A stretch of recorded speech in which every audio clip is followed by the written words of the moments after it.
Hey guys, today we're going to be working toward the end of our endangered species oil pastels. We are going to be focusing today on the details, all those little things that I told you to save for the last few steps. One of the most important details on your animal are probably going to be their eyes. Eyes are where we get a lot of the expression, and we just look at a creature and we know, oh, this is a living thing. If you make the eyes very lifelike, your whole picture is just going to come alive. So we're going to talk a little bit about how to do that, about how to make your eyes more lifelike. So here I've got my picture of my tiger. When I look at my picture, I want to look very closely at the eyes and identify exactly what I'm seeing. For example, even though you may be like, okay, so the tiger's eyes, they're kind of yellow.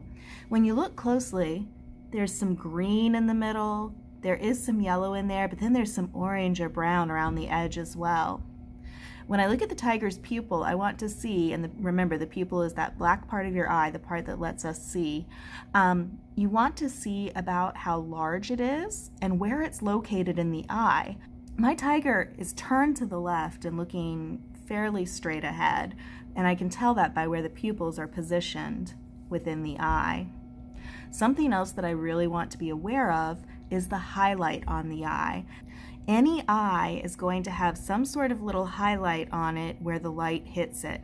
Now, it may not in every single picture, in every single image, but anywhere you've got light shining in, you will see a highlight in the eye. For example, on my tiger, I see a very, very faint highlight on this eye because this eye is mostly in shadow. But on this eye over here, I see a bright little fleck of white right up toward the top of the tiger's eyeball, because that's where the light is hitting and bouncing off. And showing that that is a kind of reflective surface will really bring your animal to life. So let's go ahead and let's see what that looks like.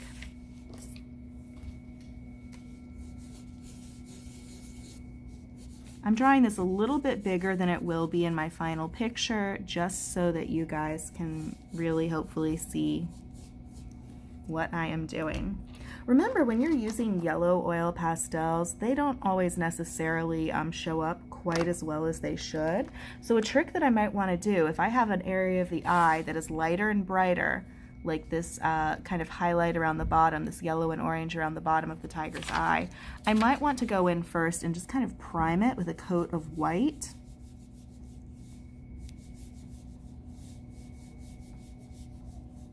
And make it nice and thick so that I can't see any of the paper beneath it. Now I'm going to come back in with these yellows and go right over that. Do you see how that's a lot brighter than this? Just putting down that base coat can really help.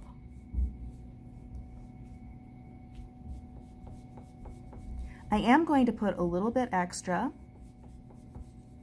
coming up into the rest of the eye, because now I want to go in with a green,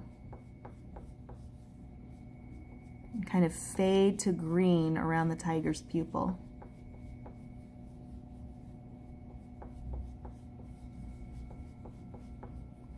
Really look for all of the colors in your animal's eye. There might be more than you'd expected.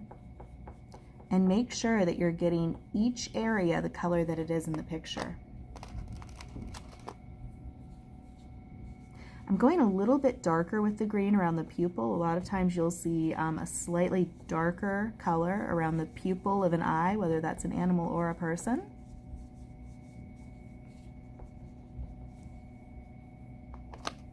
And it can be fun to actually go in, if you see little flecks of different colors, like add those little flecks. I'm seeing some brown close to the pupil of my tiger. So now I'm going to go back around and do that little kind of brownish orange line around the very bottom of the eye. And you guys can maybe see it kind of blends up into the eye. Now I could smudge that with my finger, but honestly I think the eyes are a bit stronger when you don't do much smudging at all or much blending. If you just use the pure color,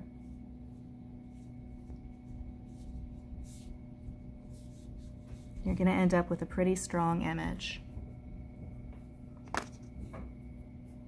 So next, I think the next thing I'm going to do, I'm going to add the pupil, and I don't want to go in and really start large.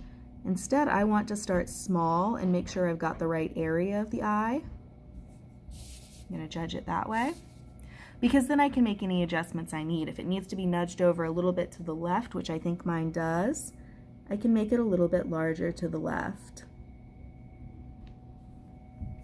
And I'm going to leave that there for now. Eventually I will do the outline around it, but before I do that, I want to get in this highlight. I'm seeing that this side is coming up a little bit more. So let me get that in before I do the highlight.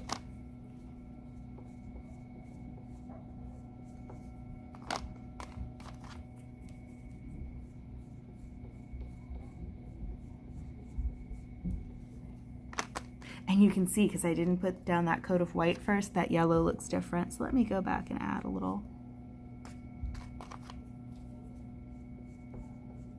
And blend, blend, blend.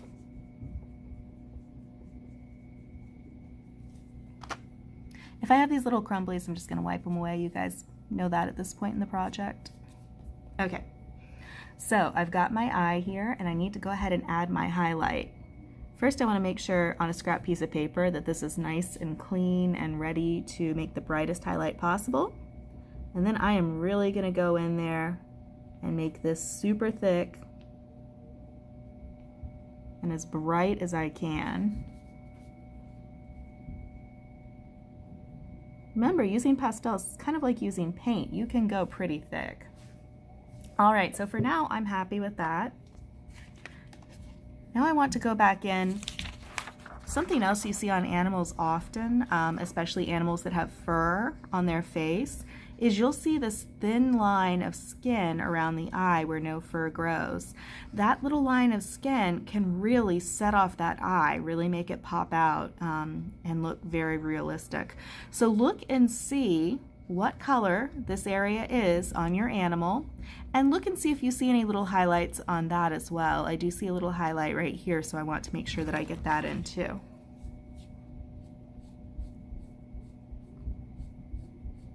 And because a lot of times this area is darker, I try and save it for last.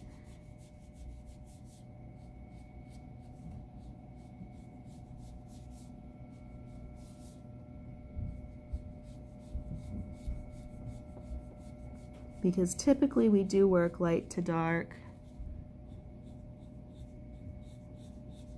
just to make those darkest darks really pop out and not smudge quite as much as we're working.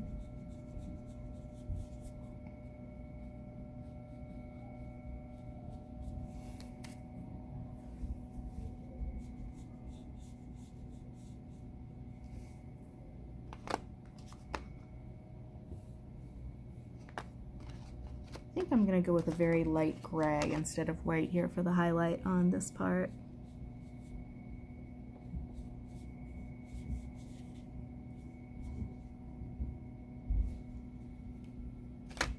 And in my picture you can see like the fur is cutting across that area too, so if I wanted to add in the fur, at this point honestly I would have had the fur down first, but I might want to go back in and just cut through that area with a few little strokes to look like the fur is growing over the eye there. Another trick you can use, a lot of times there's a slight shadow at the top of the eye, no matter what color you're using. So I'm going to go in and just fade out this very top part of the eye and the top part of the pupil. Start with a dark brown. And then I'm going to go back in with black.